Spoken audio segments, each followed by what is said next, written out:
Donc, je vous propose de commencer cette table ronde à propos de l'alimentation durable. Et je vais commencer par faire une petite introduction. Cette table ronde est proposée par le Conseil de développement du Pays d'Arles. Et donc, vous présenter rapidement ce qu'est le Conseil de développement, qui est une instance citoyenne consultative constituée de 90 membres bénévoles de la société civile, entreprises, institutions, associations, issus de l'ensemble du territoire du Pays d'Arles. Il contribue par ses réflexions et ses travaux à l'élaboration des politiques publiques à l'échelle du territoire sur des sujets qui lui sont soit confiés par les élus, soit des sujets dont le groupe se saisit pour pouvoir le traiter. Et parmi ces sujets, celui de l'alimentation a fait l'objet d'une première étude en 2020 qui se poursuit jusqu'à la rentrée et qui s'enrichit depuis 2020 sur la question d'une alimentation saine et de qualité pour toutes et tous. On avait déjà exploré un petit peu le sujet l'année dernière, ici même à Convivencia. Et dans le prolongement de ces échanges, on a souhaité cette année essayer de se projeter dans le futur, de voir comment est-ce qu'on va pouvoir manger demain. Donc demain, c'est demain ou c'est dans 5 ans ou dans 10 ans, compte tenu d'un certain nombre de facteurs qui sont liés au changement climatique, à l'artificialisation des sols, au changement de génération des agriculteurs, etc., etc. Donc c'est le sujet de notre table ronde qui va être conduite par Agathe Baudouin, qui est journaliste et à qui je passe la parole. Bonjour à tous et merci Catherine. Merci d'avoir défié la canicule pour venir réfléchir à notre alimentation de demain. On compte évidemment sur vous, le public, pour participer à nos échanges.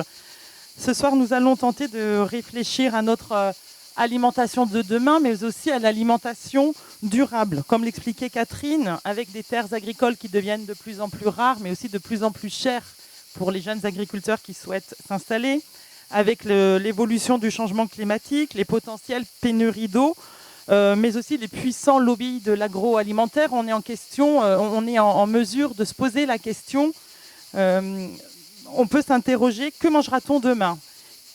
Comment anticiper les scénarios des années futures ? Et puis aussi, ça pourrait être intéressant de s'interroger sur les solutions qui pourraient garantir peut-être un meilleur partage des ressources. Comment assurer une alimentation plus saine à un plus grand nombre de la population ? Toutes ces questions, nous allons les aborder ensemble avec plusieurs intervenants. Donc à ma gauche, nous avons Marie-Paule Chauvet. Alors vous êtes agriculture et présidente de l'association Solal Sud, mais aussi fondatrice, puisque vous me l'avez expliqué tout à l'heure, du marché paysan de Graveson. Donc on pourra y revenir à l'origine, nous dirons. Voilà. À vos côtés, Jean-Luc Vernier, membre de la célèbre AMAP du Rouinet, mais aussi de l'association Terre de Liens. C'est cette double casquette qui va aussi peut-être nous intéresser ce soir, puisque vous êtes aussi à côté d'Anne-Marie Pellizzari. Vous êtes totalement à l'origine de l'AMAP du Rouinet. Alors nous avons quelques manquants. Nicolas Loret, le paysan, un néo-agriculteur, ne sera pas là. Mais par contre, nous avons Laurine Darme de l'épicerie Bocal Co située à Arles.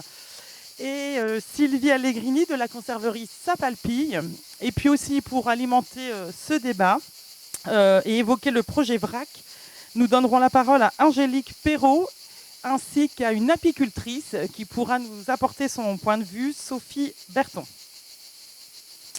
Ce qui vous réunit en préparant un petit peu cette rencontre, en essayant, quand je vous ai appelé au téléphone, on a beaucoup parlé de l'agriculture de demain, mais je pense que ce qui vous réunit ce soir, c'est que je pense vous avez déjà fait un choix, vous êtes dans une posture, celle de croire en un modèle alimentaire un petit peu différent, de croire en une nourriture la plus saine possible, à la fois pour l'individu pluriel, pour les hommes de la planète, et aussi pour une agriculture, pour une planète plus saine, pour un partage de nos ressources au plus grand nombre. Avant de rentrer dans le vif du sujet, peut-être je voulais vous donner quelques chiffres. Dans le pays d'Arles, nous sommes quand même sur un territoire très agricole, avec 41% des exploitations qui valorisent le circuit court. Donc ça, ce sont des chiffres qui m'ont été transmis par le Conseil de développement du Pays d'Arles. Parmi les exploitations du Pays d'Arles, 27% sont en agriculture biologique. Et ben, finalement, j'ai recherché, au niveau national, c'est pas si mal, puisqu'en France, nous sommes qu'à 13,41% des exploitations françaises qui sont en AB, en agriculture biologique. Donc finalement, Arles ne se situe pas si mal avec 27% de ces exploitations en agriculture biologique. Alors pour commencer, quand on parle alimentation de demain, j'avais envie d'attaquer avec la map du Rouinet, puisque c'est quand même une question, j'imagine, que vous avez posée il y a quelques années en arrière, on va dire. Je crois, si je ne me trompe pas, que l'idée de la map remonte à 2006, et on vous la doit, Anne-Marie. C'est vous qui avez eu cette envie de changer un petit peu de modèle après, je crois, 3 ou 4 générations dans la famille de l'exploitation agricole. Est-ce que vous pouvez nous dire qu'est-ce qui a motivé, quel est le fruit de votre réflexion pour avoir quand même changé de modèle de production? Merci, bonjour à tout le monde. Si on fait un peu de l'histoire, c'est mon arrière-grand-père qui a installé l'entreprise agricole en 1900. Et mon grand-père, mon père, puis moi. Et on était sur les marchés en gros, on allait sur les marchés d'intérêt national à Marseille. Et au plus ça allait, au plus les prix de vente des produits agricoles étaient pas intéressants et pas nourrissants, en tout cas pour nous paysans. Et on a fait la rencontre du système des AMAP. Et très sincèrement, on est rentré dans le système des AMAP pour s'en sortir économiquement. On s'est rendu compte très rapidement qu'au-delà du système économique, qui est l'engagement du consommateur et qui permet à l'agriculteur d'avoir une trésorerie intéressante, c'était un lien social énorme. Et c'est ce qui a fait que voilà, la MAP s'est développée. Peut-être rappeler pour le public comment fonctionne une AMAP, hein, parce qu'effectivement, là c'est la parole aux techniciens, aux techniciens de service. Plutôt la place à ceux qui prennent la suite et qui ont beaucoup de courage et que ça fonctionne. Mais donc, si je comprends bien, c'est quand même vous qui avez dit à vos parents, il faut qu'on imagine un autre système, on peut pas continuer comme ça, parce que la première raison, elle est financière. À l'origine, c'était financier. En fait, mes parents étaient déjà sortis du circuit. À la retraite, j'avais pris la suite. Mais avec mon mari, à l'époque, on ne s'en sortait pas. C'est-à-dire que les revendeurs, ceux qui achetaient vos produits, ne vous rémunéraient pas assez cher. Déjà, oui, c'est ce qu'on entend souvent dans la grande distribution, oui. des agriculteurs qui ne sont pas payés assez cher. On n'était pas en lien avec la grande distribution, mais c'était sur les marchés physiques de toute façon et ça collait plus. Après, je pense que moralement, on avait aussi une envie de nourrir nos voisins les plus proches. Et là, on allait nous sur Marseille et on était loin de nos consommateurs. Et voilà. Et du coup, c'est vrai qu'en 2006, quand on a eu vent de la façon dont fonctionnaient les AMAP, ça nous a interpellés. Mais par contre, on est passé d'une production où on faisait 3 produits par an, on a essentiellement le céleri branche, le melon, de la salade. On est passé rapidement à un jardin potager très diversifié. Et c'est vraiment une reconversion professionnelle énorme en l'espace d'un an et demi. Vous avez le sentiment d'avoir changé de métier on a changé de métier. On a changé de métier parce que du coup, on produit pour des gens qu'on connaît. Et quand on passe de 3 produits qui sont en grande surface, je ne vais pas dire industrialisés parce qu'on n'était pas des industriels quand même, mais en grande surface, là, de passer à des toutes petites surfaces, il fallait vraiment changer le modèle de production. On n'était pas en agriculture biologique certifiée, mais on a travaillé en AB tout de suite, quoi. Voilà. Et c'était aussi une autre façon de raisonner sur le mode de production. Et c'était très intéressant parce que on est vraiment devenus paysans et on n'était plus agriculteurs. Ouais. Et puis vous êtes en lien direct avec le consommateur. Donc là, effectivement, peut-être que Jean-Luc, c'est ça, peut rebondir parce que la MAP, elle fonctionne que s'il y a un consommateur, entre guillemets, fidèle. Est-ce que vous pouvez nous expliquer le fonctionnement de la MAP? Alors, le fonctionnement de la MAP, il s'agit de mettre en relation les producteurs et les consommateurs qui sont en fait les AMAPiens. Alors, les AMAPiens, ça a été le terme utilisé très longtemps, on ne disait pas adhérent parce qu'il n'y avait pas d'association en fait. Quand Anne-Marie a pris cet intitulé, elle s'était entourée effectivement d'un comité de pilotage avec certains des consommateurs, dont certains sont présents ici, et comité de pilotage qui l'aidait à définir le fonctionnement de cette AMAP qui n'était pas association. C'était une AMAP de fait, c'est le modèle et les valeurs aussi. Les valeurs, il y a un certain nombre de valeurs qui sont très importantes dans la MAP. La première, c'est le partage de la récolte du paysan et même d'autres producteurs. D'autres producteurs se sont associés et ont fait partie de ce comité de pilotage à l'origine. Bon, ça a fonctionné pendant 15 ans comme ça. Jusqu'à ce que Anne-Marie soit fatiguée, que la question se pose de la suite. Et l'association AMAP a été créée fin 2019 pour un démarrage en 2020. Un petit bébé avec encore, Anne-Marie elle est toute récente. Toujours avec Anne-Marie comme exploitante, mais exploitante de loin puisqu'elle elle fonctionnait avec 2 salariés. À qui il a été proposé de reprendre la ferme. La transmission de la ferme s'est faite avec le soutien de l'association Terre de Liens. Terre de Liens est une association qui promeut l'agriculture biologique avec des circuits courts et qui surtout achète des terres pour les protéger et pour faire en sorte qu'elles restent agricoles, hein, pour que ce ne soit pas d'autres promoteurs, par exemple immobiliers, qui s'emparent de ces terres-là. C'est une association qui fait en sorte de conserver les terres agricoles et de les transmettre à des jeunes ou moins jeunes, à des agriculteurs, c'est ça? Exactement, donc des endroits où la pression foncière est importante. Et si on regarde sur une vue aérienne, ou bien si on vient visiter la ferme, on s'aperçoit que tout autour, c'est construit.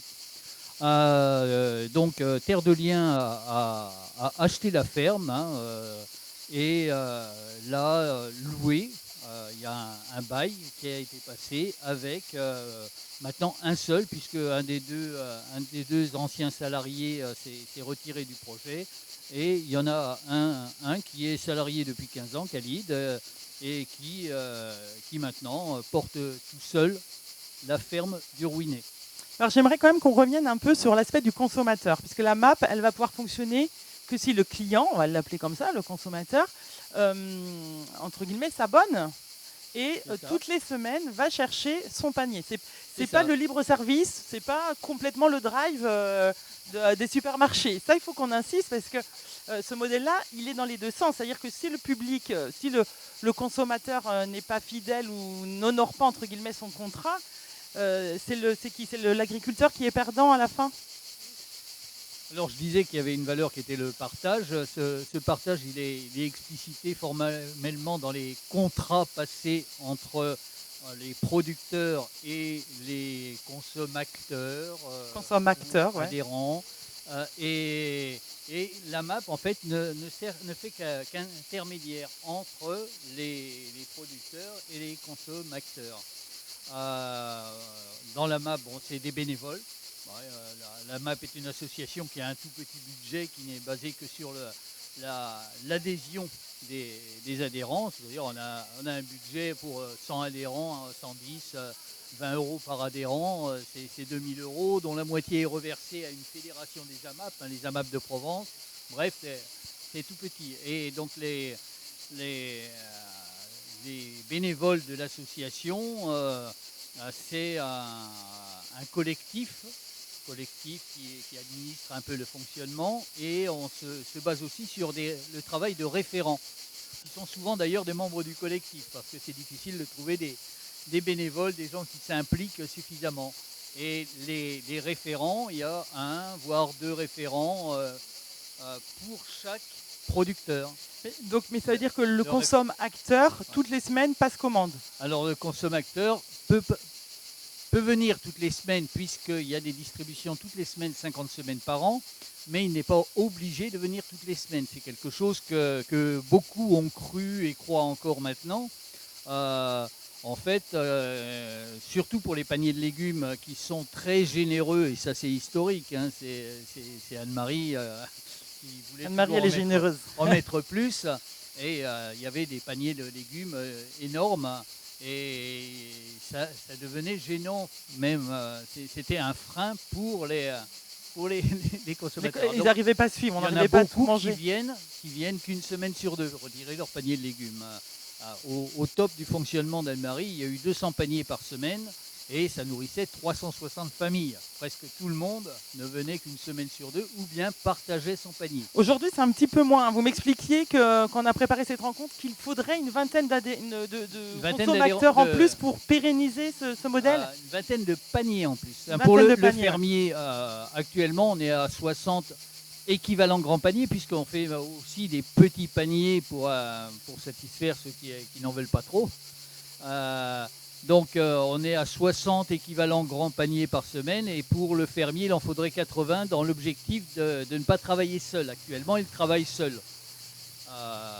Pour combien de surface nourrit, il est seul pour combien de surface? Il a 6 hectares en tout, mais de cultiver en maraîchage, avec les rotations qu'il fait, il y a en fait moins de 2 hectares qui sont cultivés en maraîchage en permanence. Mais est-ce qu'on pourrait imaginer que la MAP serait un modèle, on comprend le modèle vertueux que représente la MAP, est-ce que ça peut se développer? On en a beaucoup parlé au moment du Covid, il y a beaucoup de gens qui ont découvert aussi les AMAP à cette période de confinement. Est-ce qu'aujourd'hui c'est un modèle en toute objectivité qui peut se développer à grande échelle? Est-ce qu'on pourrait avoir, non, peut-être pas autant d'AMAP que d'agriculteurs, mais est-ce que c'est utopique ou est-ce que c'est réaliste d'avoir un développement à grande échelle des AMAP qui restent encore très minoritaires? Je pense que c'est possible, mais il faut qu'il y ait derrière un engagement, hein, et finalement les adhérents de la MAP sont des gens qui sont militants sur des façons de consommer, sur le zéro déchet, sur le vivre ensemble, hein. Il y a quelque part de l'échange dans le fonctionnement en AMAP, de la participation, hein. Plus d'un AMAPien sur deux vient au moins une fois, voire 2 fois, 3 fois dans l'année pour aider aux distributions, aider dans les champs, etc. Anne-Marie, quel est votre point de vue sur ce possible développement? Est-ce que c'est une solution pour demain? Alors des solutions miracles, il n'y en a pas, sinon on l'aurait déjà trouvé. La MAP est une solution, mais elle n'est pas non plus... elle a aussi ses travers. À l'époque du confinement, on a été très sollicités. Et beaucoup de gens sont venus nous voir en disant oui, on veut des légumes, mais on ne veut pas adhérer, etc. Donc ils ont découvert le système. Et après, ils nous ont totalement oubliés une fois que le confinement on a été déconfinés. Et il y a le côté militant qui est très fort au niveau des AMAP, puisqu'il y a quand même un engagement de la part du consommateur qui permet au producteur d'avoir sa trésorerie et de pouvoir mettre en culture pour nourrir les personnes qui sont adhérentes. Et ça, c'est très fort et c'est unique dans le modèle agricole. Ça n'existe nulle part ailleurs. Et c'est très réconfortant pour le producteur. Maintenant, du côté du consommateur, effectivement, il y a la contrainte de venir chercher des légumes, chercher un panier de légumes dans lequel on ne choisit pas ce qu'on va mettre dans le panier. C'est la fonction du jardinier et c'est la saison. La saisonnalité. C'est voilà. La saisonnalité. Des fois, ça peut être un peu contraignant. Des fois, il y a trop, des fois pas assez. Enfin, voilà. À pérenniser ça, oui. C'est un modèle qui est vraiment extraordinaire. Le problème aujourd'hui, c'est que le consommateur lambda consomme, achète ce dont il a besoin.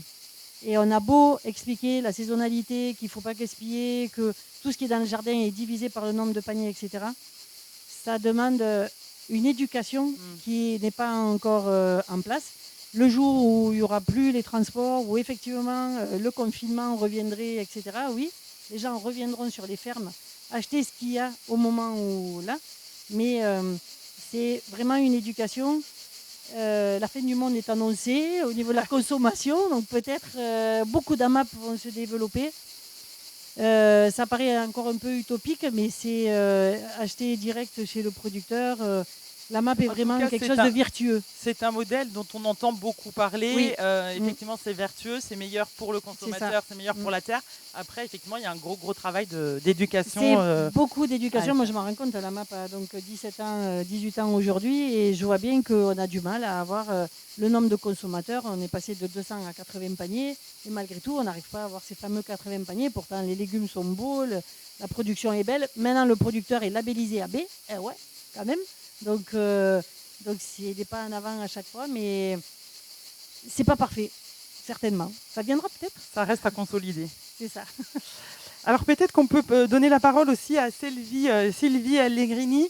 Alors quand on s'est eu au téléphone, elle était intarissable sur le sujet. Et là aussi, c'est une reconversion professionnelle, hein, puisque vous étiez dans l'éducation nationale et puis vous avez créé en 2018, si je ne me trompe pas, une conserverie qui propose des produits lacto-fermentés. Alors ça aussi, on en parle beaucoup. On va dire que c'est un thème tendance dans le milieu culinaire actuellement. J'aimerais bien que vous nous expliquiez un petit peu ce que c'est que les produits lacto-fermentés. Vous nous dites, vous parlez, ce qui m'a frappé quand on a parlé ensemble, vous parlez d'une alimentation vivante. C'est ce concept-là que je trouve intéressant pour évoquer l'alimentation de demain. Est-ce que c'est de revenir à une alimentation vivante? Est-ce que c'est une solution? Voilà un petit peu toutes les questions. Mais peut-être pour commencer, le point de départ, la conserverie Sapalpille, d'où ça part et qu'est-ce que vous faites? Bonjour à tous. Pour revenir, alors, par rapport à la question de l'alimentation vivante, j'ai absolument rien inventé. C'est vieux comme le monde. S'il y a des personnes un peu âgées ici, certainement que dans la mémoire de leur histoire familiale, beaucoup me racontent quand ils viennent effectivement découvrir la conserverie, me disent « Ah, mais ma grand-mère faisait des légumes lacto-fermentés, donc j'ai absolument rien inventé. » Est-ce qu'on peut dire ma grand-mère faisait des bocaux? Voilà, ça revient à ça, hein, pour être voilà. clair. Hein. Donc, et l'idée, c'était qu'on gardait la plupart du temps les légumes. Hein. Mais après, les salaisons sont venues aussi accompagner les plats. Donc, les légumes en saumure, on les gardait dans des grands fûts, dans des caves. Et tout le monde connaît de toute manière traditionnellement la choucroute en Alsace. Hein. Donc, voilà, c'est exactement ce procédé-là. Et en fait, ça s'est perdu dans les années 50-60 en gros, quand on a eu aussi un changement sociétal à ce moment-là. Les femmes sont parties beaucoup travailler et il a fallu trouver un mode de conservation beaucoup plus rapide que la lactofermentation, puisqu'en fait, il me faut à peu près entre 3 mois et 1 an d'attente avant de sortir mes produits des fûts, de façon à ce qu'ils soient goûteux, que les aromatiques aient bien travaillé et que ce soit agréable en goût.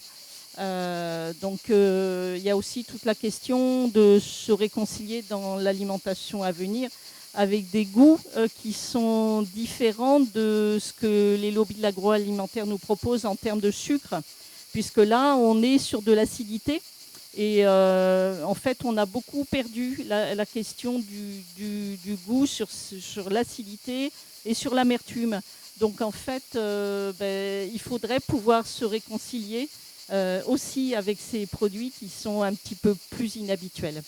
Donc là, c'est une question, effectivement, on en revient à la question de l'éducation. Actuellement, on aurait une alimentation trop riche en sucre et certainement en produits transformés qui transforment effectivement notre connaissance des saveurs, qui transforment le palais quelque part. Ah, complètement. Et du coup, c'est pour ça que quand je suis comme ici, par exemple, je fais beaucoup de dégustations pour qu'on se réapproprie aussi cette question du goût et que notre palette gustative, elle soit un petit peu plus étendue.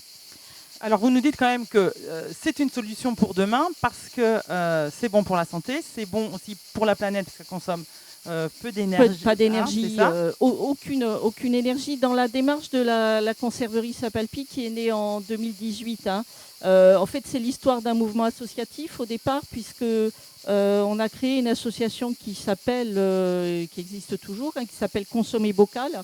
Et l'idée, c'était d'aller rencontrer les maraîchers et de travailler avec eux sur la question du gaspillage alimentaire.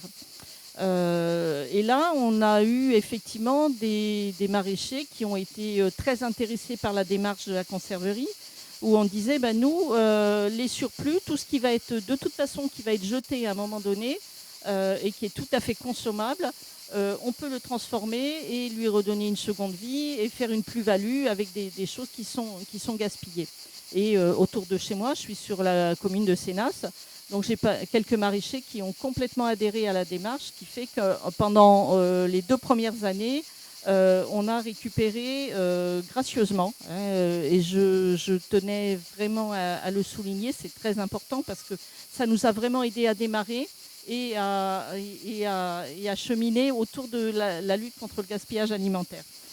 Au niveau de l'ADN de la conserverie, en fait, chaque fois qu'on a eu à travailler une question sur le modèle économique, on s'est toujours posé la question de comment je peux faire pour réduire mon impact au niveau de l'énergie.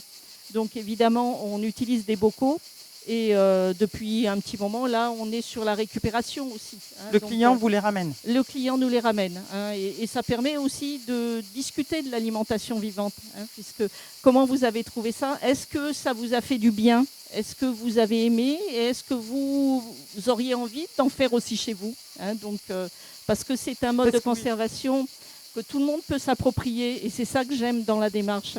Et puis ça a un effet aussi sur notre santé, vous m'avez expliqué ça l'autre jour, sur le corps humain. C'est-à-dire que ce qu'on va manger, on peut avoir... On va manger de l'alimentation vivante. Donc on va remettre dans notre microbiote des bonnes bactéries qui vont nous aider à beaucoup mieux digérer, à renforcer nos défenses immunitaires. Voilà. Et puis à être... alors si on remonte par exemple à Molière, sur un certain nombre d'œuvres qu'on connaît tous, on parlait de la bonne et de la mauvaise humeur. Et en fait, ça tourne autour de la question de notre estomac. Et quand on arrive à comprendre qu'en se nourrissant avec de l'alimentation vivante, que ce soit des kéfirs, que ce soit des lactofermentés, mais il y a aussi beaucoup d'autres produits. En ce moment, il y a les misos, il y a plein de choses très intéressantes sur l'alimentation vivante. Et en fait, on se rend compte qu'on gargouille beaucoup moins, qu'on a moins mal au ventre et du coup, on est de meilleure humeur. Puis là, je pense qu'on va tous commencer à avoir un petit peu faim. On parle d'alimentation. Donnez-nous quel genre d'aliments vous mettez en conserve et puis quel genre de recettes peut-être on peut essayer d'inventer. Alors moi j'aime bien travailler principalement avec le chou parce que c'est un légume extraordinairement riche au niveau de la vitamine, vitamine C notamment quand on le transforme en lactofermentation. En plus la vitamine C est multipliée, donc il n'y a que du bénéfice. Et puis ça c'est une base qui rassure aussi tout le monde parce que tout le monde connaît plus ou moins la choucroute. Donc du coup, oui, tout le monde n'aime pas par exemple. Le chou ça n'a pas forcément super bonne réputation. Donc alors, là il y a un travail à faire, des trucations. C'est pour ça que je suis aussi partie sur une palette gustative qui est un petit peu différente. Je fais par exemple des betteraves avec du poireau, avec des baies roses. Je fais du butternut au gingembre. Du melon à la menthe. Donc, en fait, ce qui est magnifique en lactofermentation, c'est on n'est pas du tout limité en termes de création culinaire parce qu'on n'a pas les contraintes que peut avoir, par exemple, un cuisinier où on va être sur des contraintes de cuisson, par exemple, à telle température, dans telles conditions. Là, on va avoir à gérer un paramètre qui est relativement simple, c'est le taux de sel. L'alchimie aussi entre légumes et épices, bon ça demande un petit peu de recherche, mais on arrive à trouver assez vite. Et puis on utilise de l'eau et du sel. Donc en fait, on n'a pas cette phase de cuisson qui peut faire qu'on rate son plat. C'est très très rare de rater une conserve en lactofermentation. Voilà, donc ça aussi c'est intéressant parce que ça rassure. Et votre conserverie, donc on est à quasiment 5 ans de création. Oui. Aujourd'hui, elle se porte comment? Est-ce qu'il y a un modèle économique viable? Alors oui, moi j'aimerais que dans le futur, on puisse mettre dans son alimentation quotidienne, parce que l'idée c'est ça, c'est de remettre un petit peu de légumes lactofermentés dans son plat quotidien. C'est-à-dire qu'on va faire une salade de saison, là en ce moment, et puis on va rajouter un petit peu, quelques cuillerées.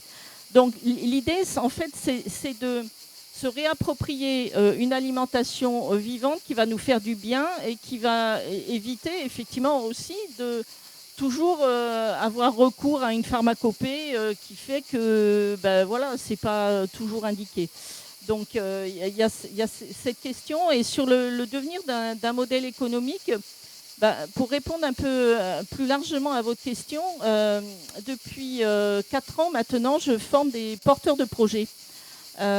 Donc de toute la France et d'Europe aussi. Donc des gens qui, à un moment donné, comme moi en arrière il y a quelques années, disent j'arrête ma vie professionnelle là, ça n'a plus de sens. C'est souvent l'objet qui fait que je rencontre ces personnes. Et je veux aller vers quelque chose qui fait du bien et qui va pas forcément me faire gagner énormément d'argent, mais qui va me donner un espace de respiration et une satisfaction, effectivement. Donc, du coup, en formant des porteurs de projets, aujourd'hui, en France, et si on compte les îles et puis la Belgique, la Suisse, je dois bien avoir une vingtaine de personnes qui ont ouvert leur conserverie. Les petits bébés de Sapalpite. Les petits bébés Sapalpite. Et on a créé très récemment la communauté des fermenteurs.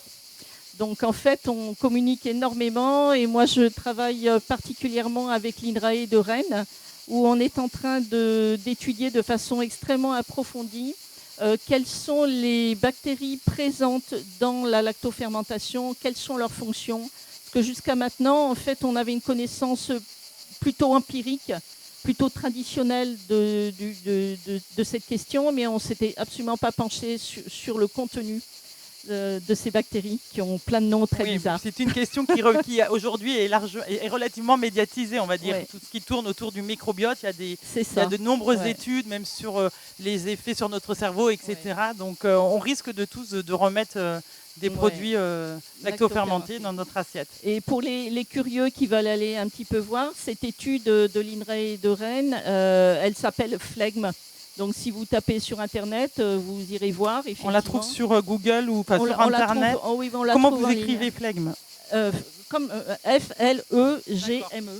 Il n'y a pas de piège. Il n'y a pas de piège. Voilà, et vous pourrez voir exactement un petit peu le contenu sur une conserve traditionnelle, mais pas que, puisqu'en fait, il y a eu un échantillonnage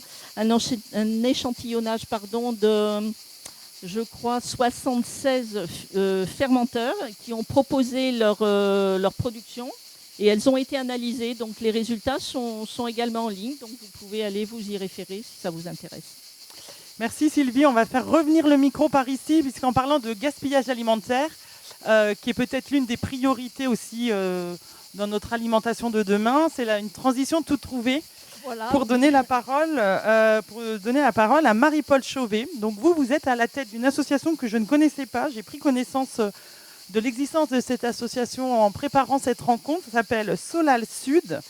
Ça a été créé en 2013 en France, mais c'est tout récent à Arles. Et vous avez pour objectif de diminuer ou de lutter contre le gaspillage alimentaire en vous faisant l'intermédiaire entre des agriculteurs et des associations caritatives. Alors expliquez-nous un petit peu comment tout ça est venu du côté d'Arles. Bonjour à tous et à toutes. Donc quand on parle d'invendus, bien entendu, on peut les transformer, comme vous l'avez dit, madame. Mais on ne peut pas tout transformer, car il y a une somme importante de produits qui ont été plantés, qui ont été semés, puisqu'en France, ça représente quand même 10 millions de tonnes de produits qui ont été semés et plantés, qui ne seront pas consommés, qui vont être détruits. Donc 10 millions de tonnes. 10 millions de tonnes de en produits France par an. Qui ont été plantés. Qui ont été plantés et semés et qui ne seront pas consommés pour diverses raisons. D'ailleurs, ce n'est pas que de la faute des agriculteurs, puisqu'il y a également des déchets dans le transport, dans la transformation, dans la façon de conserver les produits. Donc moi-même, j'étais membre du conseil de développement, donc j'ai travaillé depuis 2018 dans le groupe alimentation sur la thématique « Une alimentation de qualité pour tous et toutes ». Et c'est à ce moment-là que, c'est vrai qu'on a parlé justement du gaspillage alimentaire et surtout de comment faire pour que chacun et chacune ait accès à une alimentation de qualité. On a parlé de Solal, que je ne connaissais pas moi aussi, c'était en 2018, donc je me suis renseignée. J'ai vu qu'il y avait une association nationale qui avait été créée en 2013 et à ce moment-là, le Solal national a voulu créer des antennes pour être plus efficace. Et c'est comme cela qu'a débuté Solal Sud. Parce que vous étiez là aussi. Peut-être, voilà. Il est vrai que j'étais vraiment, ça me faisait quelque chose de voir tous ces produits, moi-même en tant qu'agricultrice, on le voit, tous les produits qui sont détruits et qui restent dans les champs. Et en contrepartie, on voit tout un pan de la population, je le voyais sur Arles, qui n'a pas accès à une alimentation de bonne qualité nutritionnelle. Donc on a créé Solal, tout d'abord que sur le pays d'Arles, on a travaillé que sur ce grand territoire quand même. Hein. Et puis petit à petit, on a eu des demandes pour toutes les Bouches-du-Rhône, sur le Vaucluse. Et maintenant, donc, on s'est étendu à tous les départements de la région Sud-PACA. Vous travaillez aujourd'hui avec combien d'agriculteurs ? On a environ une centaine, pour toute la région PACA, une centaine d'agriculteurs donateurs. Hein. Donc, souvent, ce sont les mêmes qui donnent. Hein. Alors, je peux expliquer, il y a différentes façons de donner. Enfin, moi, je ne parle pas de dons, je parle d'invendus. Hein. Voilà, parce que, pour les agriculteurs, parler de dons, comme ils me disent, ils ne plantent pas, ils ne sèment pas pour donner. Hein. Mais on parle d'invendus et d'invendus qui ne seront pas détruits. Alors, il y a tout d'abord les refus d'agréage. Alors, les refus d'agréage, je ne connaissais pas, mais c'est les centrales d'achat qui refusent des lots. Donc là, avec eux, c'est vite fait. Hein. Parce que les produits ne sont pas assez beaux, ne sont pas assez beaux, ne sont pas la bonne taille, parce qu'il y a de la mévente également. Hein. Donc voilà, ils trouvent un défaut. Et puis, donc l'agriculteur se retrouve avec ses produits. Avec ses produits. Alors l'agriculteur nous appelle Solal. Il nous donne la quantité et immédiatement, nous, on sert d'interface. Hein. Bien sûr, on ne récupère pas les produits. On prévient les associations qui sont proches du lieu du don. Et les associations, donc, doivent se déplacer pour aller récupérer ces produits. On peut les citer, ces associations? C'est les Restos du Cœur, voilà. Ces associations comme ça La Banque Alimentaire, toutes les associations que vous connaissez, les grandes familles d'associations caritatives, la Banque Alimentaire, qui font un travail immense, le Secours Populaire également, on travaille beaucoup avec le Secours Populaire d'Arles, la Croix-Rouge, et puis toutes les épiceries sociales et solidaires qui dépendent de l'association d'Andes. Et j'en ai oublié une, les Restos du Cœur, il me semble que j'en ai oublié une, je ne sais plus. Toutes les grandes familles. Il y a également les dons directs sur exploitation. Là, c'est des agriculteurs qui ont des invendus dans le frigo qui nous appellent parce qu'ils ne savent pas que faire de ces produits. Et puis, on a mis en place également des glanages. Voilà, ça c'est la dernière façon de donner. Alors expliquez-nous, parce que glanage a un côté poétique. Glanage, c'est très ancien, hein, parce qu'avant, c'était au 19e siècle quand même, hein, parce que là, ça ne se fait plus depuis longtemps. Les agriculteurs, ça revient, les paysans, pas forcément légaux d'ailleurs. Les paysans permettaient que, lorsqu'il restait par exemple des pommes de terre dans le champ, qui n'avaient pas été ramassées, les personnes pouvaient aller les glaner, comme on disait. Voilà. Les prendre, hein, les récupérer. Les récupérer. Donc, les agriculteurs nous ont dit, lorsqu'il y a des récoltes sur pied qui ne peuvent être vendues, par exemple à la fin de la récolte de pommes, vous le voyez sur les arbres, il reste pas mal de pommes parce qu'elles sont trop petites, elles ne répondent pas aux normes demandées. Et nous, on demande aux agriculteurs s'ils sont d'accord pour qu'on envoie une équipe de glaneurs qui va donc récolter ces pommes qui restent. Et ensuite, bien entendu, ce n'est pas les glaneurs qui vont garder les produits, ça va être redistribué comme le reste à des associations caritatives. Alors, l'agriculteur, il y gagne quoi exactement? L'agriculteur, alors, on lui dit pour le convaincre, il faut quand même qu'il y ait une contrepartie. Hein. Donc la contrepartie, c'est une défiscalisation. Comme pour tout don, il a droit à 60% de la valeur du produit donné. Donc nous, on s'occupe de toute la partie administrative, on fait les attestations de dons, on fait tout cela gratuitement. Et c'est le donateur, l'agriculteur ou le grossiste qui fixe son prix. Il faut qu'il calcule son prix de revient, bien entendu, il ne s'agit pas de mettre n'importe quel prix. Il faut quand même savoir que c'est une réduction d'impôt, ce n'est pas un crédit d'impôt. Donc beaucoup d'agriculteurs nous disent qu'ils n'en payent pas d'impôt, donc ça ne les intéresse pas. Certains donnent quand même, hein, par solidarité, par pure générosité. On a vraiment des agriculteurs qui donnent et qui sont très généreux. Et puis d'autres, bien entendu, qui vont regarder la défiscalisation. C'est normal, c'est humain. Hein. On fait tous pareil. Vous me disiez aussi que pour les agriculteurs, ça pouvait être une façon de, entre guillemets, d'avoir une meilleure réputation, de changer votre image. Voilà, Ça, moi, ce que j'ai voulu, ce que je dis, il faut savoir que cette association, parce que, alors, elle juste est quand même peut-être, on va portée, préciser, elle est portée. c'est pas forcément des agriculteurs qui sont en bio. Non, mais il y en a beaucoup d'agriculteurs en bio qui donnent. Hein, voilà. Bon. Nous, on a beaucoup de donateurs qui sont en agriculture biologique. Donc, vous me demandiez, j'ai oublié la question, du coup. Ou non, excusez-moi, je vous ai coupé. Vous me disiez, pour nous, c'est aussi une façon de changer notre image. Voilà, bon, je vais le dire, puisque cette association a été créée à l'initiative de la FNSEA.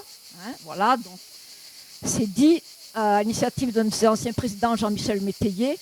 Donc, moi, ce que j'ai pensé, que c'était très important qu'on puisse changer l'image de l'agriculture, des agriculteurs, puisqu'en ce moment, on subit, que ce soit même des agriculteurs bio, on subit ce qu'on appelle l'agribashing, donc tout est sujet pour taper sur les agriculteurs au niveau de l'environnement, au niveau de la pollution. Voilà, donc je pense que c'est très intéressant de montrer que les agriculteurs aussi savent faire preuve de solidarité et de générosité. D'ailleurs, les associations nous connaissent maintenant et ils nous ont dit qu'on faisait un travail immense. C'est vrai que ce qu'ils nous ont dit, c'est qu'il manquait cruellement de fruits et de légumes. Et pour les associations, effectivement. Pour les associations caritatives. Donc, avec ce travail, ça leur permet de mettre dans les paniers qu'ils vont distribuer des fruits et des légumes. Pour que des personnes qui n'ont pas forcément les moyens d'acheter des produits bio ou sains en agriculture raisonnée puissent quand même y avoir accès. Voilà, et ce qu'on peut faire maintenant, c'est déjà des achats solidaires.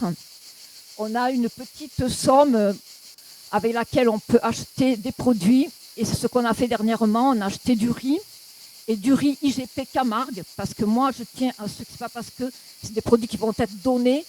Il faut que ce soit des produits de qualité, ou des produits, comme j'ai dit, en agriculture biologique, ou des produits labellisés avec une IGP, une AOP. Voilà, il n'y a pas de raison. Et petit à petit, ce qu'on va faire, pouvoir compléter avec des produits manquants, des produits qui ne peuvent être donnés. Alors, ça nous permet de rebondir sur l'initiative du VRAC. Il faut repasser le micro à l'autre bout de la lignée avec Angélique, parce que le but du VRAC, c'est justement de porter des produits nutritionnels de bonne qualité à des populations plutôt défavorisées. En tout cas, vous allez travailler dans les quartiers populaires. Est-ce que vous pouvez nous expliquer un petit peu l'origine et le fonctionnement de VRAC ? Alors, VRAC, déjà, ça veut dire vers un réseau d'achat en commun. C'est un projet qui est porté par le CPIE d'Arles. Donc, c'est le Centre permanent d'initiative pour l'environnement. Le CPIE, il a choisi de porter ce projet après l'étude dont vous aviez parlé tout à l'heure, donc une meilleure alimentation de qualité pour tous. C'est suite à cette étude que le CPIE a remarqué tous les besoins qu'il y avait dans le pays d'Arles et a choisi de porter ce projet. Donc le but du projet VRAC, c'est de favoriser la création de groupements d'achat dans les quartiers prioritaires de la ville. Donc les groupements d'achat, qu'est-ce que c'est ? C'est quand on va faire des commandes de nourriture, de denrées alimentaires en gros. Et les grosses quantités commandées vont permettre d'avoir des produits qui sont des prix qui sont plus intéressants et donc réduits. Et nous, ces prix réduits qu'on a, on va pouvoir en faire profiter les consommateurs qui sont dans les quartiers. Donc chaque mois, on va pouvoir faire une épicerie éphémère. Pour le moment, on est dans le quartier du Trébon et à Orgon. Et donc chaque mois, on va aller dans ces quartiers et faire profiter justement aux habitants des prix réduits. Et on va commander des produits qui sont bio en vrac et on essaye de se rapprocher de plus en plus aussi de produits qui sont locaux, notamment sur le fromage de chèvre, le miel, le jus de pomme. Est-ce que ça a du succès ? Est-ce que la population s'empare du VRAC ? La population concernée. La population s'empare du VRAC, comme épée, c'est quelque chose que j'ai oublié de mentionner. C'est un projet qui repose beaucoup sur le collectif. Donc ce n'est pas une épicerie simplement où les gens vont venir faire leurs courses et repartir. On compte aussi sur les gens pour s'emparer du projet, nous faire remonter les besoins qu'ils ont. Par exemple, tout le catalogue qu'on a, il a été constitué avec les habitants, pour les habitants, en fonction de ce qu'ils consomment, de leurs besoins. Et ils vont aussi être porteurs d'initiatives. Je pense notamment à Orgon. Il y a une personne très engagée qui nous a contactés parce qu'elle avait trouvé un producteur de tomates et de melons qui voulait se joindre à l'initiative. Et du coup, on a pu apporter des melons et des tomates locales pour les épiceries à Orgon. Donc là, il y a vraiment un aspect participatif du bénéficiaire. C'est-à-dire qu'on ne va pas juste chercher nos produits, on participe, on élabore la liste, etc. avec vous, avec le VRAC. C'est ça. Alors ils nous aident à élaborer tout le catalogue, mais on nous aide beaucoup aussi lors des épiceries. Et du coup, j'en profite aussi pour remercier certaines des personnes qui sont là en face de moi. Ils viennent nous aider tous les mois à mettre en place les épiceries, à décharger les camions, qui nous aident dans les prises de commandes avec les nouveaux adhérents pour leur expliquer des bénévoles. La démarche. Oui. Tout ça repose aussi quand même sur un noyau de bénévoles. Oui, beaucoup. On compte beaucoup sur eux. Ils nous aident beaucoup et du coup, on les remercie grandement. Merci beaucoup pour cette explication. Avant de donner la parole, si vous avez des questions dans le public, je voudrais qu'on donne la parole à Laurine, qui est à la tête de l'épicerie Bocal & Co. Donc une épicerie de produits en vrac située dans le centre-ville d'Arles. Alors on sait que le vrac se développe énormément sur le territoire, ça reste quand même relativement inégal. J'ai fait des petites recherches. Les achats en vrac ne représentent simplement que 0,75% du marché de la consommation sur le pays.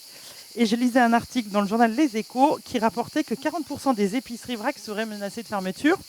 À Arles, comment ça se passe pour vous? Depuis quand existe cette épicerie?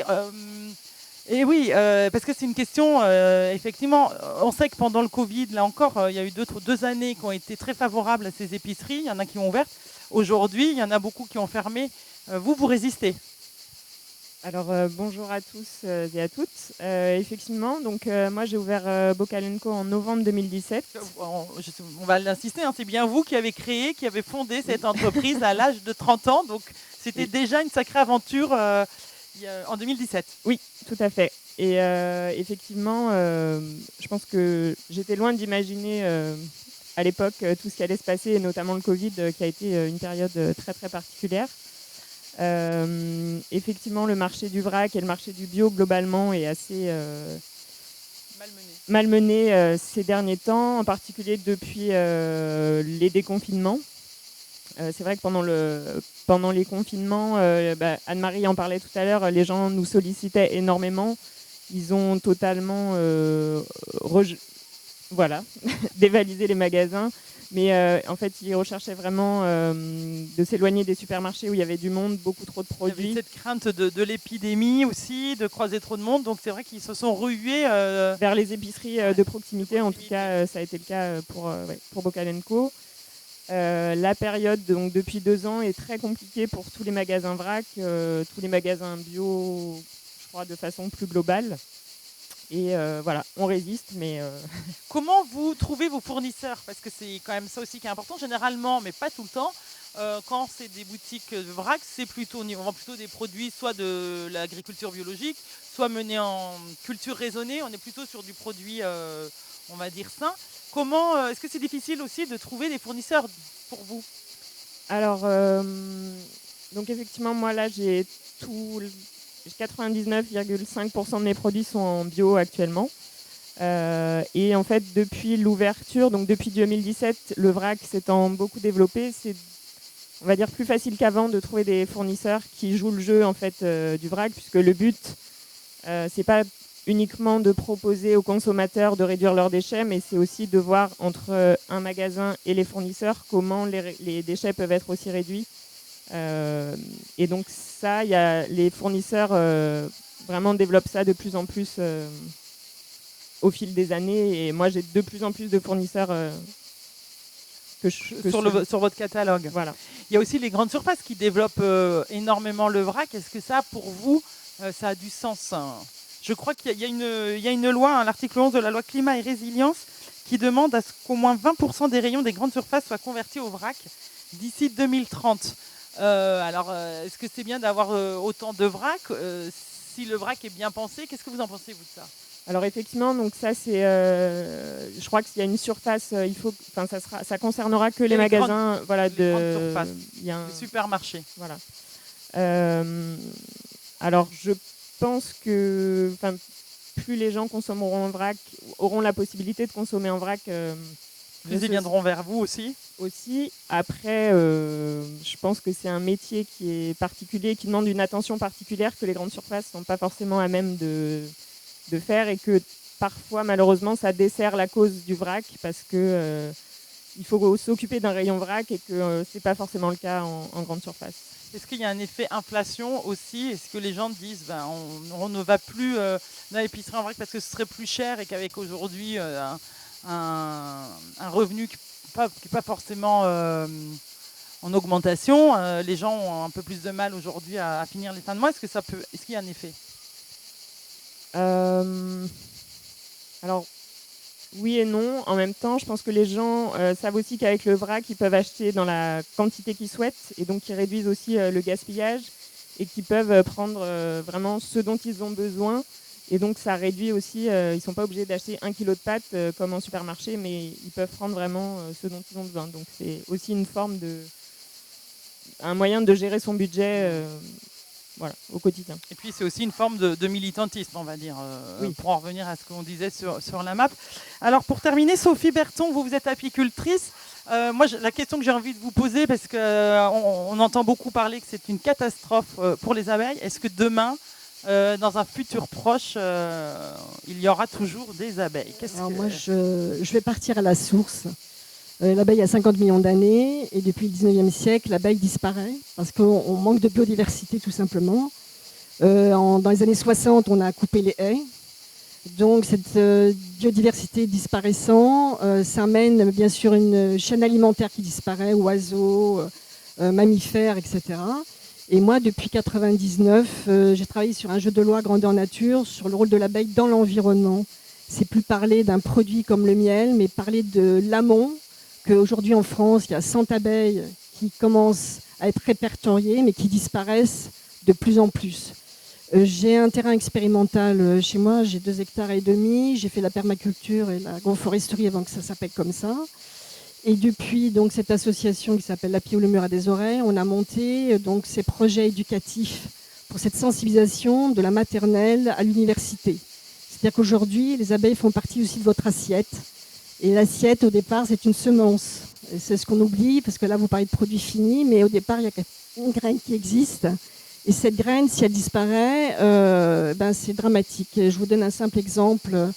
On avait créé un réseau au niveau méditerranéen avec des femmes de Kabylie, d'Afghanistan, etc. Et j'ai rencontré une femme qui travaillait au laboratoire des semences à Alep. Et vous savez qu'Alep a été complètement détruit. Ce laboratoire a été expatrié au Danemark. Il faut savoir qu'aujourd'hui, si ces semences disparaissent, on n'a plus de nourriture. Voilà. Et c'est ça la base de ça. Et avec la conclusion aussi de savoir que ça fait partie de notre santé. Comme tous les produits transformés que vous avez parlé, si on mange sain, on a une bonne santé, on a un bon moral et on va de l'avant. Et je pense que l'éducation, j'installe des ruches dans les écoles depuis 5 ans. Et je vois que ça dynamise quelque chose de beaucoup plus fort. C'est ce lien qui existe depuis la nuit des temps entre l'homme et l'abeille. C'est pas que l'abeille qui produit du miel pour faire une ruche avec du miel. C'est surtout de comprendre que l'abeille aussi a un rôle essentiel avec ses abeilles accompagnatrices qui ne sont pas concurrentielles. Il faut savoir qu'aujourd'hui, les apiculteurs vous placent 100 ruches à côté d'un rucher où il y en a 10. C'est certain que le garde-manger se sépare, se démultiplie. Et c'est ça, cette apiculture moderne qui fait que ça peut aussi engendrer quelque chose de très très fort dans la descente des abeilles, entre l'insémination artificielle. On fait des choses sur les abeilles actuellement qui sont... on donne à manger du sucre. Il faut savoir que les abeilles ont un intestin comme nous. On a 3 organes vitaux. Elles ont un cerveau, elles ont un cœur et elles ont 2 intestins. Voilà.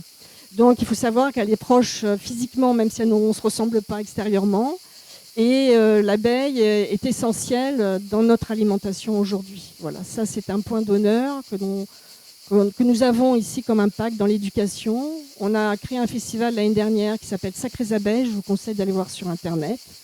C'est un festival qui a duré 3 jours. On a rassemblé tous les apiculteurs de France et d'Europe pour voir une apiculture différente. L'apiculture au départ était une cueillette, ça n'a jamais été quelque chose de productif. On allait cueillir et le miel, c'est un cadeau. C'est ce qu'on a oublié. Les abeilles nous font un cadeau qui s'appelle le miel. Et on est en train de tirer cette source qui est essentielle. Quelle serait la solution? L'éducation, on l'entend. Mais quoi d'autre? Vous êtes entré en résistance quelque part. Quels sont les vecteurs, même peut-être pour le public? Comment agir mieux? Eh bien, déjà, travailler avec les AMAP, travailler dans des épiceries solidaires, de faire attention à son alimentation parce que c'est un facteur santé qui est extrêmement important. Et puis, c'est dommage à dire, mais je dis pas que les gens de ma génération c'est foutu, parce que nous, on a connu une belle biodiversité quand j'étais jeune, mais c'est surtout les enfants, c'est leur avenir. Il faut savoir qu'aujourd'hui, je travaille avec les lycées de Montmajour. Je suis alarmée de la pauvreté de ces transmissions essentielles de l'observation que les jeunes ont actuellement sur cette biodiversité. Et si aujourd'hui, les arbres disparaissent, les fleurs disparaissent, qu'est-ce qui va se passer, quoi ? C'est nous qui allons disparaître très rapidement, hein, franchement, voilà. Et les abeilles sont les facteurs, justement, aujourd'hui sociétal. Il faut savoir, depuis l'histoire ancienne, on a récupéré l'abeille chez Platon, la démocratie chez les abeilles. On a récupéré ça dans la philosophie, dans la culture, dans le théâtre, dans la poésie, depuis la nuit des temps. Et aujourd'hui, maintenant, on fait un insecte comme un insecte producteur. Je suis désolée, l'abeille fait partie intégrante de l'activité humaine intérieure, du lien qui existe. Puis elle est nécessaire. Tout à fait. Est-ce qu'il y a des questions parmi le public sur tous les thèmes qui ont été abordés ? C'est parfois la première qui est la plus compliquée.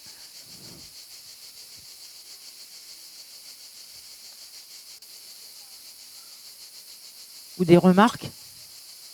Ou des témoignages ? Peut-être des gens de l'AMAP ? Moi, je voudrais poser une question, savoir l'assistance, comment les gens mangent. C'est-à-dire, est-ce qu'ils font le marché ? Est-ce qu'ils vont au supermarché ? De quelle manière ? Est-ce qu'ils sont conscients que manger bien, c'est être en bonne santé ? Je ne sais pas, ça serait peut-être intéressant de parler de ça directement. Je ne sais pas.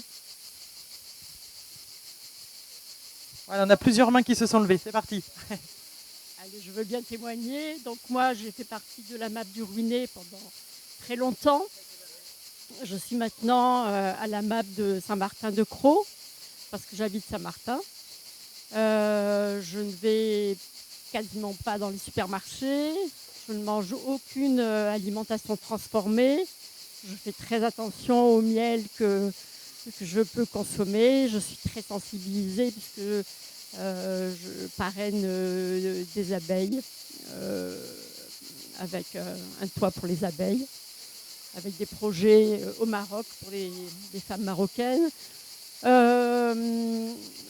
Comment d'après vous, vous avez été sensibilisé à cette thématique ? Est-ce que c'est quelque chose que votre famille vous a transmis ou c'est venu plus tard parce que vous vous êtes rendu compte que c'était très important de savoir ce qu'on nous mettait dans notre assiette, d'avoir cette transmission ? Bon, alors j'avais des grands-parents qui étaient apiculteurs. Donc ma grand-mère nous soignait pour tous les bobos qu'on pouvait avoir avec du miel. Donc j'ai continué. Après, non, ce n'était pas du tout dans la famille, ce genre de choses. Mais quand j'ai commencé à être à la MAP, il m'a fallu bien 6 mois pour m'adapter, c'est-à-dire pour changer mes comportements. Parce que c'est sûr que quand on est dans une AMAP, il faut apprendre à cuisiner avec ce qu'on a. Donc on découvre de nouveaux produits, de nouveaux légumes. Donc il faut être curieux, attentif. Et puis moi, ce qui me plaît aussi, c'est le côté échange, partage et solidarité. Et dialogue avec voilà. Solidarité. Alors il y avait 2 autres mains qui se sont levées, je crois, pour un témoignage, pareil. Merci Catherine. Allô, oui, bonsoir. Donc tout ça est fort intéressant. Donc moi je consomme marché et supermarché, mais parce que bon, quelque part on n'a pas le choix, ou on se donne le choix, mais supermarché de moins en moins. Voilà. Et j'évite surtout l'achat de produits surgelés. Et c'est assez récent ? Non, depuis 2012, pour l'achat de produits surgelés. Suite à un problème de santé où il m'a fallu réduire le sel. Voilà. Alors du coup, on en parlait, je pense, pendant la présentation, peut-être avec Sylvie. Ça veut dire aussi qu'il faut passer plus de temps en cuisine. Ah oui, mais je cuisine beaucoup. Voilà. Non, mais peut-être c'est ça aujourd'hui qu'il faudrait apprendre aussi. C'est-à-dire que cuisiner, ça prend du temps, ça se fait pas en 5 minutes. Non, mais là, je suis retraitée, alors j'ai du temps. Ah, Sophie.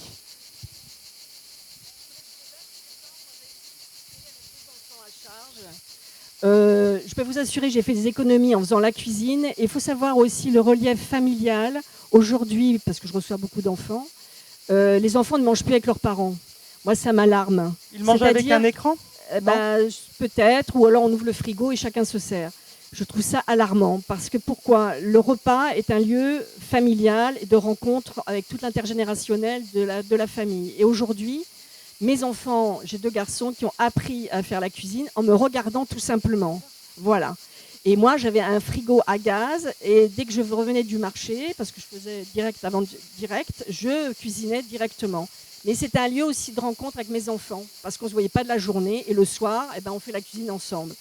Je trouve que c'est pas plus, et on fait des économies, et c'est pas plus long, parce qu'il y a plein de recettes aujourd'hui, je pense que les AMAP aussi sont très ouverts là-dessus, pour vous donner des indications de recettes qui ne demandent pas des heures de préparation.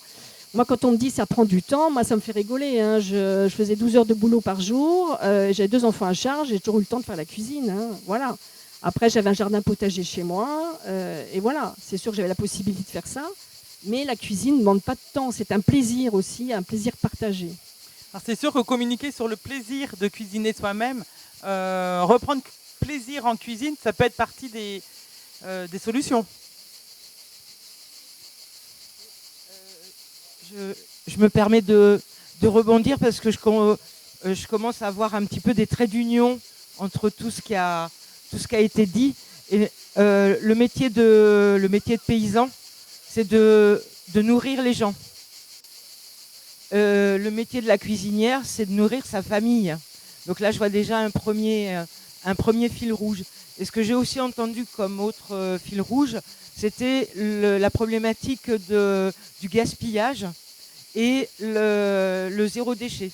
C'est-à-dire être le plus économe possible et respectueux de ce qui a été planté, mais également de ne pas sécréter des nuisances qui retourneront à un moment ou à un autre à la terre ou dans les pluies qu'on va recevoir, etc., pour pouvoir continuer à planter bien, à polliniser bien, et à vendre bien et à se nourrir bien, et tous et toutes, y compris les personnes en précarité. Oui, moi je voulais rebondir aussi en disant que c'est pas vrai, ça prend pas de temps. On peut faire de la cuisine très simple et très goûteuse avec peu, et puis ça développe l'imagination. On récupère les restes et on les accommode d'une autre façon, et on fait effectivement énormément d'économies. Et on mange très bien et on est en meilleure santé. Alors c'est vrai qu'il y a un point qu'on n'a pas forcément abordé, qui est celui de l'économie, de l'alimentation de demain. La question économique sera forcément au cœur de cette thématique. Sylvie voulait parler. Oui, dans les échanges que nous avons eus au téléphone la fois dernière, en fait, pour moi, je replaçais la question de l'alimentation au niveau du temps et quel temps on va donner à ce qui me semble être absolument central, c'est-à-dire l'alimentation sous toutes ses formes. Quand on regarde le déroulement d'une journée, on se dit qu'il y a des moments où effectivement où on pourrait peut-être faire des choix qui vont être peut-être d'aller faire un petit peu moins ci, un petit peu moins ça, et de redonner une place beaucoup plus noble à la question de la cuisine familiale. Hein. Je te rejoins aussi, Daniel. Hein. C'est vrai que la transmission au niveau de nos enfants, elle est absolument essentielle. C'est dans le cocon familial qu'on va pouvoir regarder comment le père cuisine, comment la mère cuisine. Qu'est-ce qu'on dit de la cuisine dans les repas de famille, quand il en existe encore? Comment on transmet les histoires aussi intergénérationnelles. Et sur la question du temps, j'aimerais bien un jour qu'on puisse repenser à ça en disant je consacre 3 heures par semaine à faire du jogging ou de la gym ou de la musique, enfin peu importe, une passion. Et quelle place j'accorde effectivement à la cuisine et la remettre vraiment au niveau de ce qui me semble être absolument central. Mais c'est mon point de vue. C'est intéressant parce qu'effectivement, pour beaucoup de personnes, ça peut être une contrainte, la cuisine. en fin de journée, rentrer du travail, se mettre à cuisiner. Il y a beaucoup de gens qui n'y prennent pas de plaisir. C'est vraiment juste un devoir d'aller faire manger les enfants. J'ai vu des mains qui se levaient. Moi, je pense que la santé est dans l'assiette. Voilà, à partir de là. Et un autre point, avant, moi, quand j'étais jeune, mes parents cuisinaient ce qu'ils avaient dans le jardin. On ne disait pas, on va acheter ça pour faire tel plat. Et maintenant, c'est l'inverse. On dit, tiens, on invite, ah, mais on va aller acheter ça. Voilà. Et du coup, si on cuisine ce qu'on a dans le jardin, on est dans le produit de saison. Et voilà, et on va... Alors après, c'est sûr que tout le monde n'a pas forcément la possibilité d'avoir un jardin. Ce qui n'empêche pas d'acheter de saisonnalité, mais c'est vrai que le jardin n'est pas forcément accessible à tous. Alors, oui. Je te donne la parole après. Juste, je voulais faire remarquer qu'on n'a pas tous les mêmes métiers, qu'il y a des gens qui sont en horaire décalé, qu'il y a des gens il y a des familles où il y a un seul parent, et que ces familles-là, elles n'ont pas beaucoup de temps à consacrer à beaucoup de choses. Elles ont souvent pas de jardin, voilà, donc il y a quand même des soucis, et de ce point de vue-là, se pose vraiment la question de comment est-ce qu'on va manger demain et comment est-ce que des gens qui n'ont pas accès à tous ces modes d'alimentation ou de produits vont faire pour effectivement manger demain. C'est difficile de taper toujours sur la grande distribution comme ça, même si je ne me fournis pas en grande distribution moi-même. Je redonne la parole, je crois que vous voulez rebondir sur un aspect. Oui, j'aimerais rebondir parce qu'on parle d'alimentation, on parle de cuisine, mais encore faudra-t-il, si on veut cuisiner, il faudra peut-être qu'il y ait des agriculteurs, qu'il y ait encore des agriculteurs. Il va falloir vraiment qu'il y ait un renouvellement de génération, et qu'on puisse installer des jeunes agriculteurs, ou des moins jeunes d'ailleurs, dans de bonnes conditions, les aider, les accompagner. Et je pense que ça, c'est primordial si on veut une bonne alimentation demain. Parce que ça, c'est quand même une vraie problématique. Les terres sont de plus en plus chères. Est-ce qu'il y a des vocations quand même? Est-ce qu'on a des gens qui veulent devenir agriculteurs aujourd'hui? Oui, on en a beaucoup, mais qui vont s'installer hors cadre familial. Voilà, donc ça pose pas mal de problèmes parce que quand vous êtes enfant d'agriculteur, même si c'est compliqué, mais vous avez quand même le matériel, vous avez le foncier. Quelqu'un qui s'installe au départ sans rien, il va devoir emprunter, donc c'est quand même très difficile sans trop savoir quel va être son revenu. Donc nous, ce qu'on veut mettre en place, ce sont des espaces test. Et justement, il y a quelqu'un qui devait venir, qui était sur l'espace test, un jeune agriculteur, Nicolas Lauré, qui a eu un problème de voiture. Voilà, donc je l'excuse, mais c'est fort dommage parce qu'on l'a installé sur un espace test à la maison familiale des Ragues. Et ça fait 2 ans maintenant, et il est vraiment passionné, il est très dynamique. Et je pense qu'on va pouvoir l'installer maintenant après sa période de test, parce qu'il il a encore 1 an, puisqu'il peut y rester 3 ans. Il teste son projet, et ensuite on l'accompagne pour lui trouver du foncier. On voit avec la SAFER, avec Terre de Liens également. Au niveau administratif, on l'accompagne, parce que c'est quand même très compliqué, l'installation en agriculture. Et j'espère que peut-être l'année prochaine, Nicolas pourra venir pour expliquer son parcours. Est-ce que je peux compléter? La parole est à Sylvie, puis à Jean-Luc. Voilà, je voudrais compléter le propos de Madame sur la question effectivement des personnes qui ont des rythmes de vie ou qui ont des contraintes, des histoires familiales compliquées et pour lesquelles on ne trouve pas de temps pour cuisiner.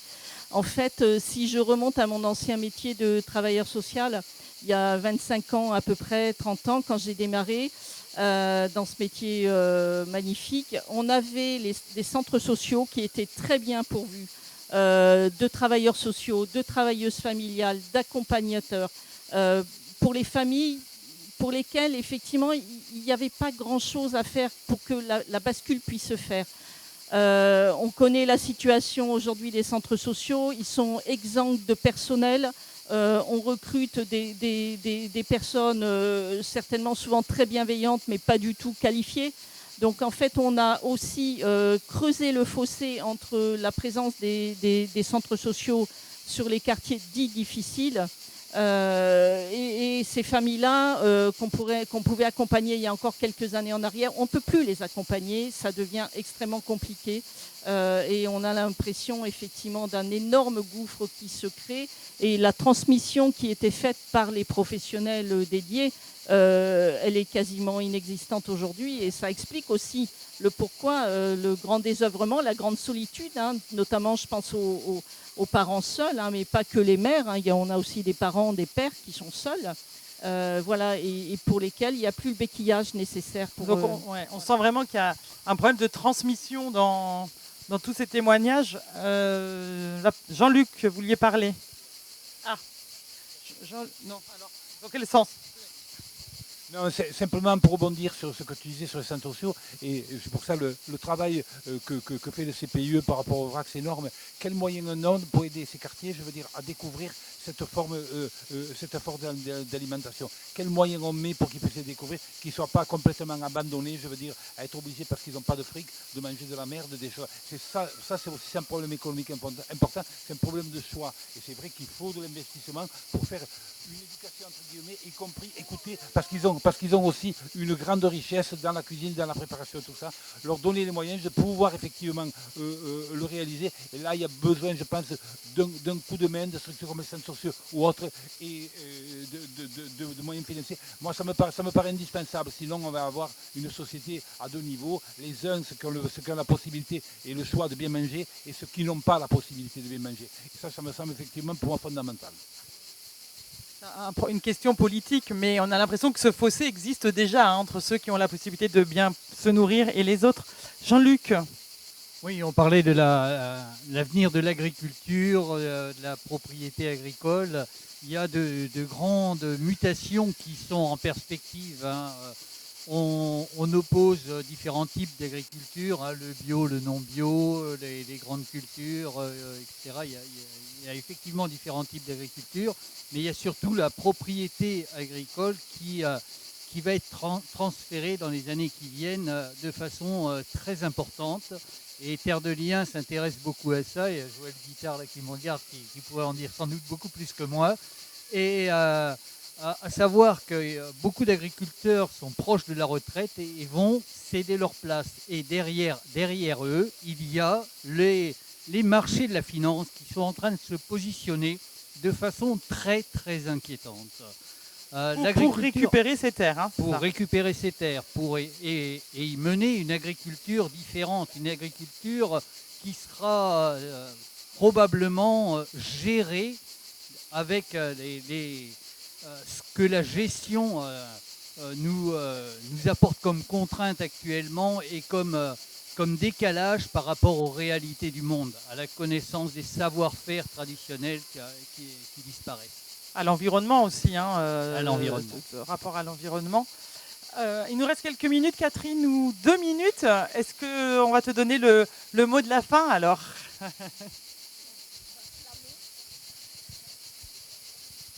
Donc je vais continuer sur mes traits d'union. Numéro 3, trait d'union. La question de la transmission et de la passation de savoir, que ce soit la transmission des terres ou la passation de savoir-faire au niveau de la cuisine familiale, etc.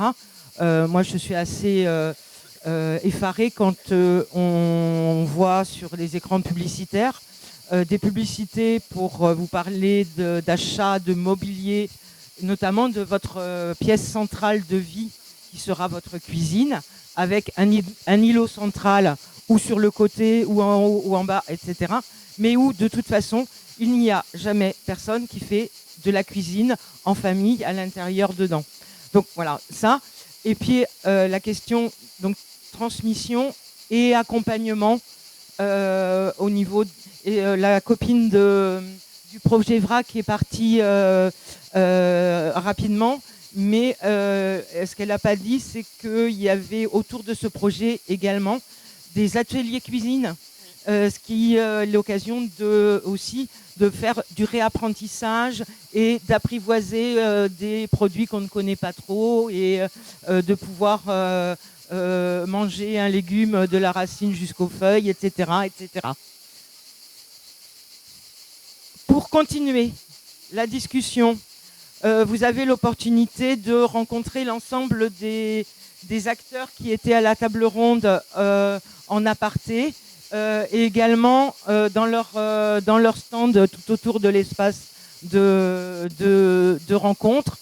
Sur la table qui est ici, vous avez de la documentation sur le travail qui a été fait par le Conseil de développement sur les questions alimentaires, sachant que c'est une étape de travail qui date de 2020 et qui est en train de se poursuivre.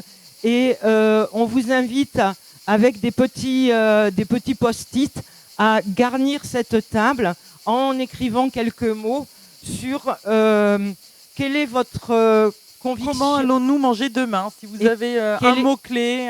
Voilà, quelle est votre conviction personnelle parce que bon, il y a plein de gens qui ont parlé, mais c'est aussi intéressant d'avoir la parole des gens plus timides etc. Donc je vous invite aussi à y réfléchir.